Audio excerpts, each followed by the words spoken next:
Salut tout le monde, ici Vincent. Et Yannick. Bienvenue sur la chaîne Le Temps d'un jeu. Aujourd'hui, on vous présente un top 3 de... En fait, on n'entend pas souvent parler, mais c'est des jeux à identité cachée ou identité secrète. Donc, on fait un top 3 de nos jeux préférés par rapport à cette mécanique et on vous revient après le générique.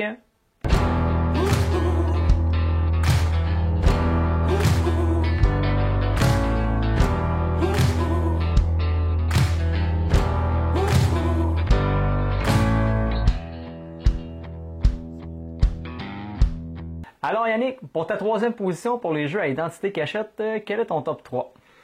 Mon troisième choix, c'est un jeu qui est quand même assez connu. On entend beaucoup parler. Quand tu parles de ce jeu-là, en fait, les gens disent « Ah oui, je connais » ou alors au moins je connais le nom, mais j'ai jamais joué. Enfin bref, c'est un jeu qui est quand même relativement connu. J'espère qu'on va pas se faire bannir de YouTube en disant le nom. Le nom en H, en fait. Donc c'est un jeu qui s'appelle Secret Hitler. C'est un jeu dans lequel le personnage caché va être Hitler et c'est un jeu entre guillemets politique. Donc il y a un camp qui va jouer les libéraux et un camp qui va jouer en fait les fascistes. Évidemment les libéraux et les fascistes ne savent pas qui sont qui et il y a un personnage qui va donc jouer Hitler. Le but des libéraux, ça va être de faire élire les libéraux en fait au gouvernement, et puis les fascistes vont devoir faire élire Hitler. Donc c'est un jeu quand même qui est, c'est quand même tendu. Je ne sais pas si c'est la thématique qui fait ça, mais on veut pas forcément que Hitler passe au pouvoir. Hein. Avec tout ce qui s'est passé dans le passé, mais bon, bref. D'ailleurs, c'est un jeu qui est quand même assez controversé. Je sais qu'il y a dans certains pays, il y a interdit à cause justement de la thématique.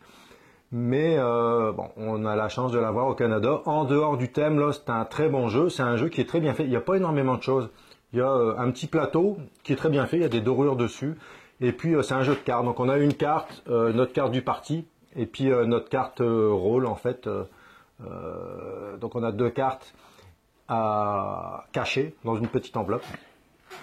Et au fur et à mesure de la partie, on va voter des lois. Donc on peut s'opposer à une loi, on peut valider la loi, puis en fonction de ça, autour de la table, on va pouvoir éventuellement voir qui c'est qui a plus une tendance à voter pour des fascistes, qui c'est qui a plus tendance à voter pour des libéraux, sachant que de mémoire, ça fait un moment que j'ai pas joué, mais les fascistes, je crois qu'ils se reconnaissent entre eux. Donc les fascistes savent qui ils sont entre eux, mais ils ne savent pas qui est Hitler. Et Hitler ne sait pas non plus qui sont les fascistes. Donc il y a aussi un petit jeu de cache-cache en fait, en essayant aussi pour les fascistes de trouver Hitler. Donc c'est un jeu qui met beaucoup d'ambiance. C'est toujours des jeux qui mettent beaucoup d'ambiance autour de la table, ça. Et c'est un jeu auquel on a joué quand même relativement souvent, même si ça fait un moment que j'y ai pas joué. C'est un jeu où ça prend quand même du monde pour jouer autour de la table. De mémoire, ça doit être un jeu qui doit se jouer à partir de 5 ou 7 joueurs. Donc il faut pouvoir réunir suffisamment le nombre de joueurs suffisant pour pouvoir jouer. Je crois que ça se joue jusqu'à 10 ou 11 joueurs. Donc, mais quand on joue à gang, là, c'est vraiment le fun. Ça donne des discussions. Oui, mais toi, tu as voté ça la fois dernière. Donc moi, je pense que toi, tu es un fasciste. Et puis évidemment, c'est un jeu de mensonge aussi. Donc un jeu qu'on apprécie beaucoup, beaucoup, beaucoup. Mais je pense que dans ces jeux-là, il faut quand même faire attention. Il faut sélectionner quand même la sorte de joueur qui va venir jouer, dans le sens que pendant les discussions, tu sais, t'as des gens, exemple, qui sont plus discrets, fait qu'ils parleront pas nécessairement. Tu sais, il y en a d'autres qui prennent vraiment beaucoup de place. Fait qu'il faut vraiment faire attention avec les gens avec qui on joue, parce que des fois, ça peut arriver. Il y en a qui ont des mauvaises expériences parce qu'ils n'ont pas le temps de s'exprimer ou parce que c'est pas. Mais sinon, quand on a un beau groupe, oui, effectivement, c'est vraiment très plaisant. Là. Toi, Vincent, ton numéro 3, ce serait quoi? Mon numéro 3, je pense que tout le monde y a déjà joué. Je vous présente la boîte et c'est Bang! Ouais, là, j'ai la grosse édition boulette. Et en passant, cette année, ils ont sorti la grosse édition, là, la Dynamite Box. En fait, là, avec les années, Bang, ils ont eu tellement d'extensions qu'ils ont décidé de le rapatrier dans une édition de luxe, là, avec une grosse, une big box avec une dynamite en bois, parce que dans le jeu, à un moment donné, tu pognes une carte où tu peux distribuer une dynamite en espérant qu'elle t'explose Qu'elle pas ne te revienne pas dans la face. C'est ça. Là, elle est en bois, fait que ça risque de faire mal si tu l'as dans la face. Mais bref, Bang, je trouve ça, moi j'ai vraiment aimé ça comme jeu. En fait, là, on a plusieurs rôles cachés. En fait, on a les shérifs et les adjoints. On a un renégat et on a des hors-la-loi. Donc, chacun a ont leur objectif de mission. Donc, pour les shérifs et les adjoints, c'est d'éliminer tous les hors-la-loi, y compris le renégat. Pour les hors-la-loi, c'est d'éliminer le shérif. Et pour le renégat, c'est de rester tout seul sur la table. Je pense que ça reste quand même à ce jour le rôle le plus difficile à jouer. Tu sais, quand tu es tout seul à incarner un rôle où tu dois, c'est ça, gagner tout seul, c'est vraiment très difficile parce que tu n'as pas vraiment d'alliés. Tu peux t'arranger pour en avoir. Mais au final, quand on connaît ta mission, c'est dur de gagner en tant que renégat. Je le sais qu'il y avait sorti la version 2. J'aime vraiment en plus la version 4. Il y a moins de hasard. Oui, c'est plus long comme jeu. Il y en a qui aiment moins le jeu de cartes parce que c'est plus long à jouer. Oui. Moi, je l'aime plus parce qu'il y a moins de hasard. Il y a du contrôlé avec les cartes. Donc, dans Bang, un coup que tu as ton rôle à personnage caché, le seul qui est révélé, en fait, c'est le shérif. Et ça marche avec un système de distance. C'est-à-dire qu'exemple, qu'on est 8 alentour de la table, ben là, présentement, toi, tu es à 1 distance, mon prochain est à 2 distances, et à ma droite, les autres à 1, 2, 3 distances en faisant un cercle. Donc, ton personnage, en fait, dépendamment de ton édition, tu peux avoir un petit tableau de personnage où tu mets tes cartes. Et tu as des cartes dans tes mains où c'est que tu as des bangs pour pour éliminer les gens. Tu as des armes pour améliorer ta distance avec laquelle tu peux tirer les autres. Tu as des cartes où ça peut te permettre de piger, d'emprisonner des gens. Bref, tu as une carte avec une multitude d'effets pour arriver à tes fins et gagner ton objectif.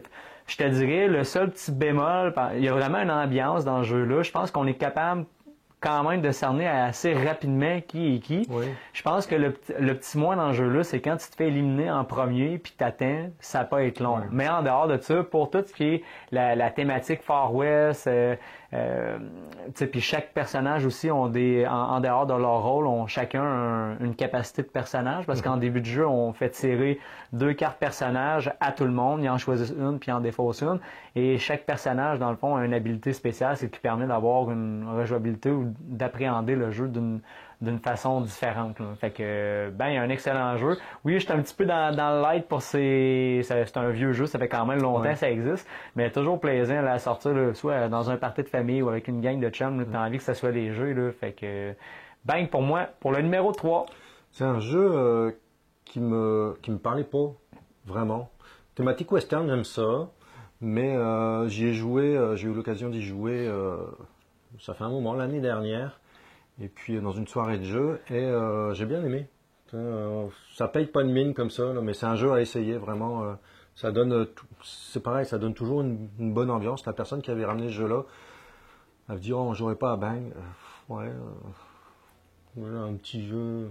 C'est pas tant compliqué. Les tours de jeu se font rapidement. Tu joues des cartes, ça s'explique bien. Ça s'explique bien. Tout le monde a son aide de jeu avec les iconographies. Il n'y a pas des icônes là, à perte de vue, c'est que tu as de la misère à te retrouver, c'est simple, tu t'enlignes, tout le monde a son aide de jeu, un jeu léger, puis c'est quand même bien fait, c'est pas compliqué. Là. Puis les parties durent pas longtemps. Je te dirais à plusieurs, oui, là, ça peut s'étirer. C'est sûr, plus on est, c'est toujours pareil, plus on est, plus il faut éliminer de monde, donc plus ça va être long. Nous, on avait joué à 5, je crois, donc ça avait quand même, on avait joué à ça avant de jouer à un gros jeu, puis c'était très bien passé, j'avais vraiment beaucoup aimé. Je crois qu'on avait même fait 2 parties, je pense. Donc pour toi, ton numéro 2, Yannick? Alors, mon numéro 2, ça va être un jeu sur lequel on a déjà fait une vidéo.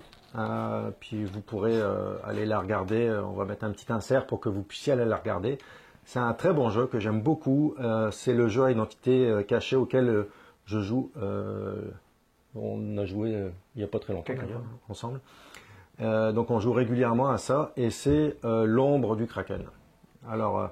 je peux peut-être vous réexpliquer toutes les règles, l'ensemble des choses qu'il y a dessus. On a fait une vidéo pour ça, donc vous irez la regarder pour si vous voulez avoir le détail des règles.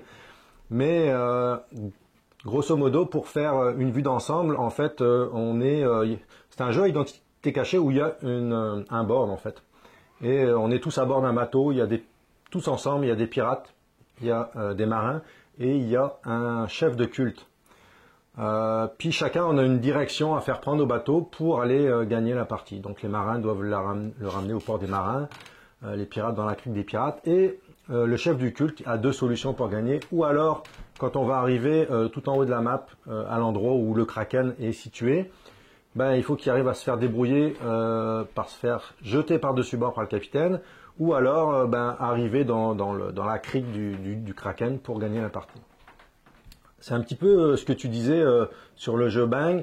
Le cultiste est tout seul contre tout le monde. Donc c'est toujours un petit peu plus difficile comme rôle de s'en sortir, mais sachant que le cultiste, il y a une possibilité de rallier avec lui, de convertir un marin ou un pirate pendant la partie, ou des pirates, ça va dépendre du tirage de cartes navigation.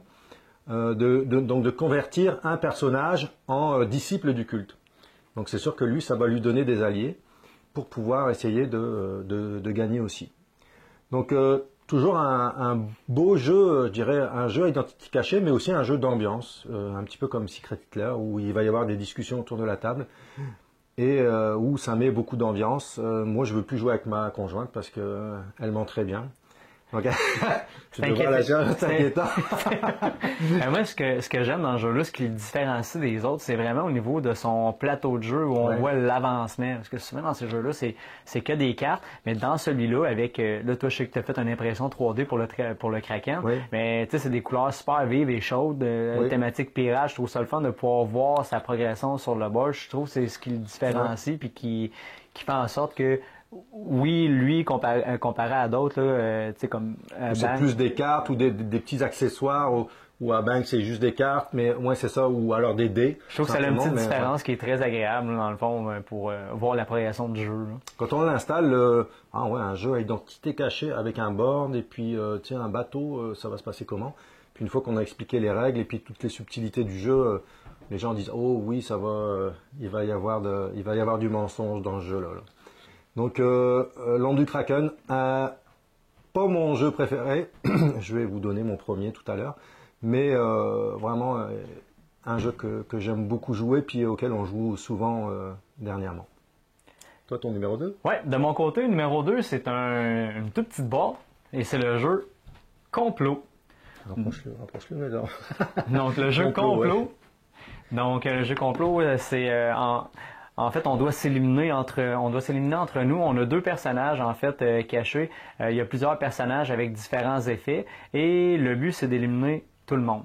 Sauf que, dépendamment des personnages que tu as, je sais pas, exemple, que je te donne, j'ai un assassin qui a un effet et j'ai un autre personnage qu'on appelle la duchesse. Donc, l'assassin, lui, peut se permettre d'assassiner pour 3 pièces quelqu'un et la duchesse peut aller chercher 3 pièces dans le pot de dessous pour se permettre d'avoir plus de sous parce que quand on cumule 7 en fait, là, on tue automatiquement quelqu'un sans que l'autre ait la possibilité de se défendre.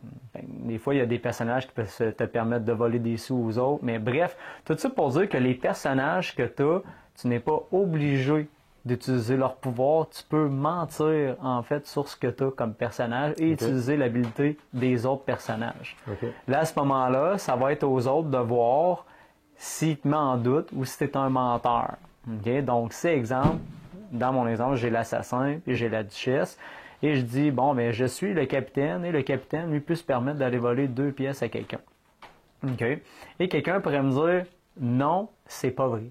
Fait que là, il y a 2 cas de figure dans ce temps-là. Fait que si, exemple, j'ai une personne qui m'en doute, je vais révéler mon personnage. Si j'étais vraiment un capitaine, la personne perd un personnage. Moi, je vais remettre mon personnage à la cour où il y a d'autres personnages cachés que je vais pouvoir prendre et échanger.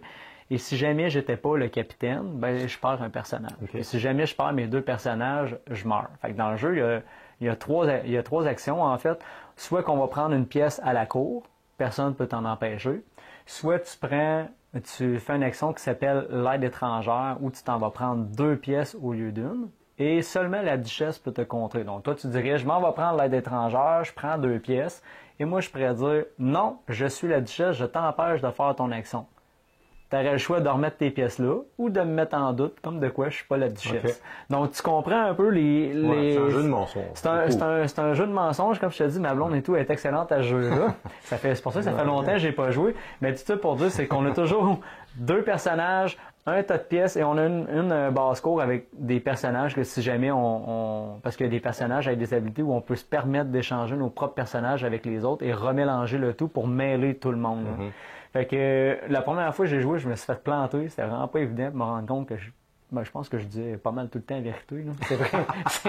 c'est vraiment pas très bon. J'ai pas compris le principe. Non, c'était vraiment pourri mon affaire. Mais tout ça pour dire, complot, là, la première boîte que je t'ai montée, il y a l'édition 1, j'ai le deuxième complot. Il y a une extension aussi qui s'appelle Barthélemy qui se permet de jouer, qu'on peut jouer en équipe au lieu d'être individuel. Et ils ont sorti aussi. Le fun aussi ça, en équipe, hein. Ils ont sorti aussi il y a quelques temps, une grosse boîte noire, une édition de luxe qui ont rapatrié tout le stock qu'ils ont fait pour complot. Mais vraiment, allez voir ça, complot, un excellent jeu là, à personnage caché où tu peux mentir sur les rôles que tu as sans essayer de te faire pogner, ramasser un maximum d'argent pour éliminer tout le monde et d'être le vainqueur.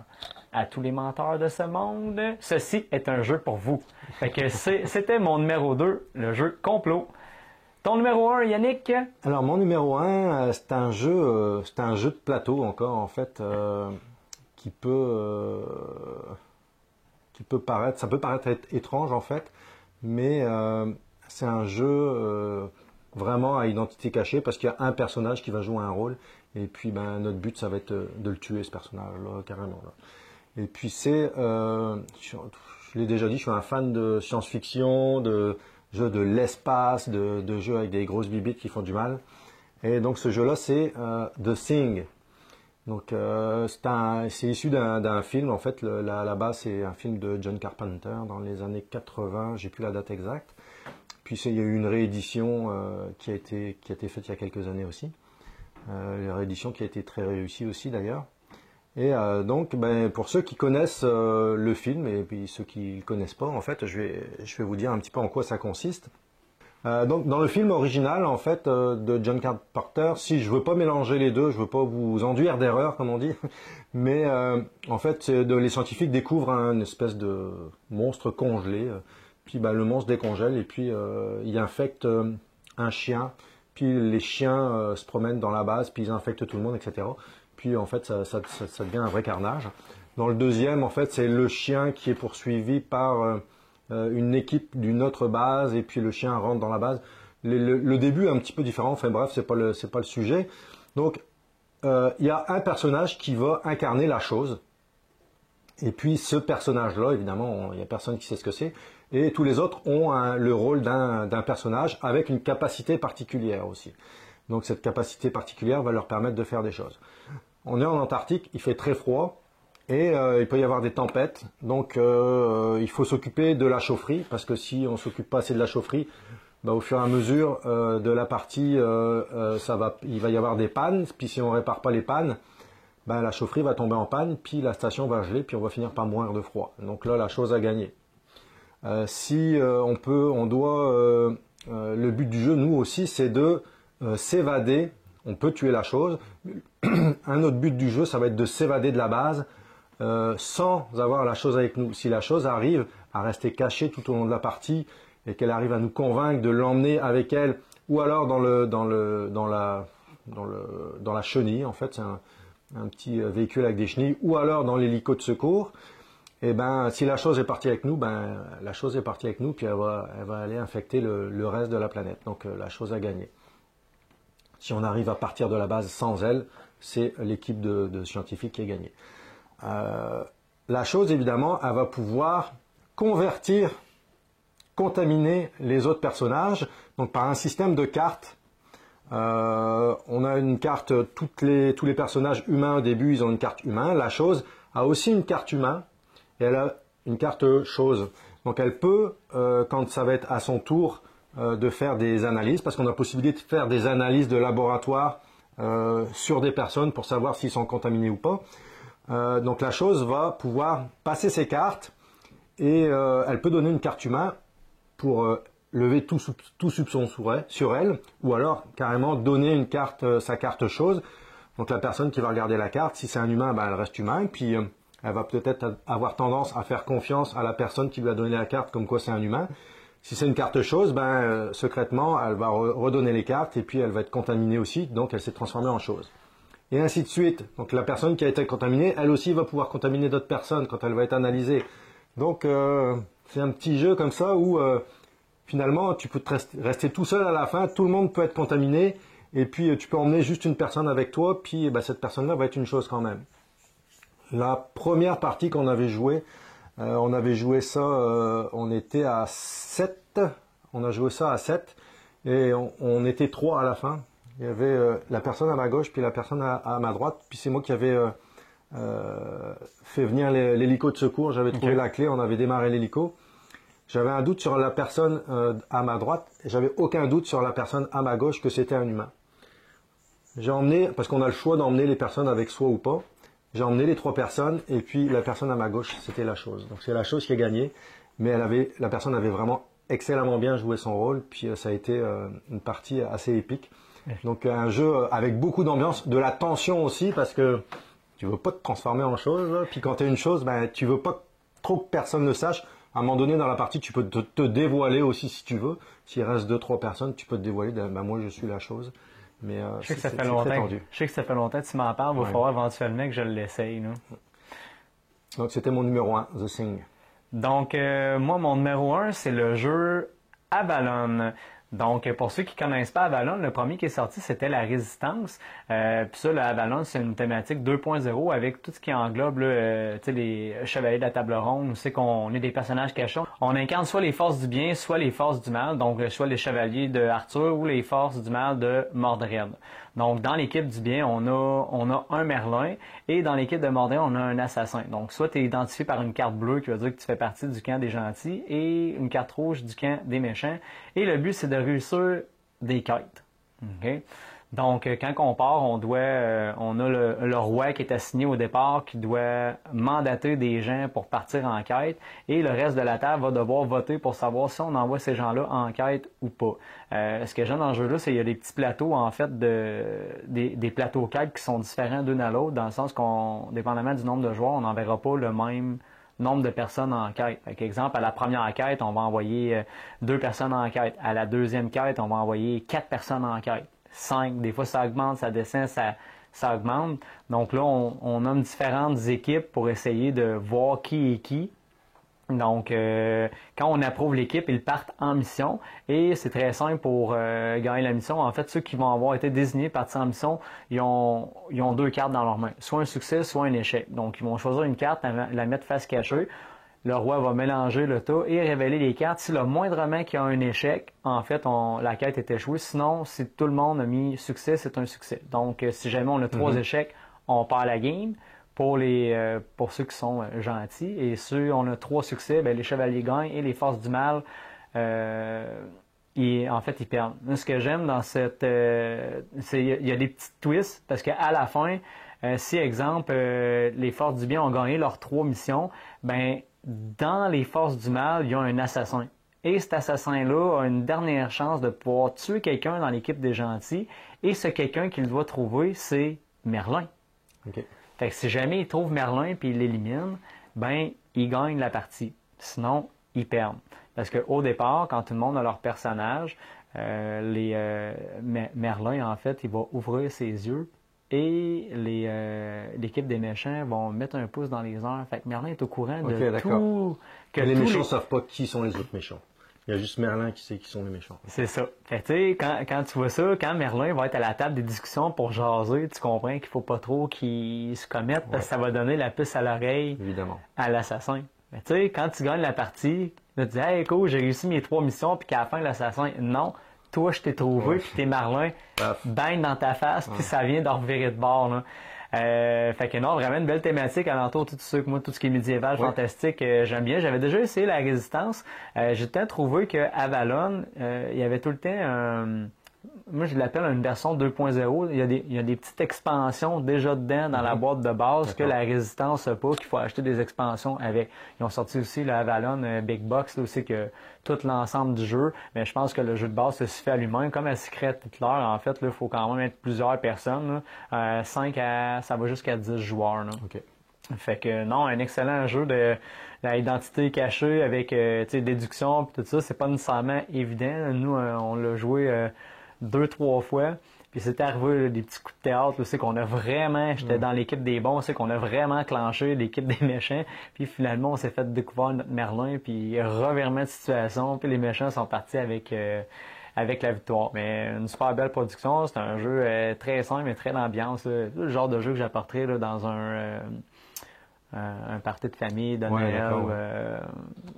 Facile à apprendre, puis c'est tout ça, le monde peut jouer. c'est pas tant compliqué, donc c'était mon top 1 Avalon. On ne fait pas des règles complètes, mais allez voir sur Internet là, pour les règles, s'il y en a des jeux qu'on a mentionnés qui vous intéressent. Nous, on aimerait ça savoir à la maison, en fait, quel est votre meilleur jeu à identité cachée. Et si vous avez aimé la vidéo, on vous demande de la liker et de vous abonner à la chaîne Le Temps d'un jeu. C'était Vincent. Et Yannick. Et on vous dit à la prochaine! Salut!